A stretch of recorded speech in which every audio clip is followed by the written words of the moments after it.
Sedím asi 1 kilometr od města Duchcov na Liptické vyhlídce a za mnou je obrovská vytěžená plocha dolu Bílina.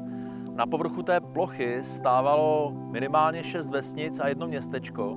Odzadu Jenišův Újezd, Břešťany, Břežánky, tady pod námi přímo Liptice, Kocourkov, který je už na rekultivované ploše, a město Hrdlovka, 5000ové město. Lidé z těchto měst a vesnic našli nové domovy, většinou v sídlištích v Duchcově, Oseku a hlavně Bílině.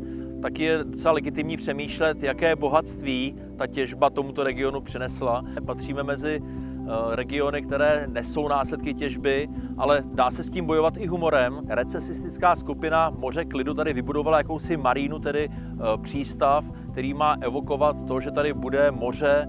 No a taky se s tím dá bojovat tím, že se pokusíme tlačit na státní orgány, aby vytvořili legislativní rámec, změnu, která by pomohla uhelným regionům, tedy i tomuto, se dostat z těch problémů, ve kterých nezaslouženě jsme.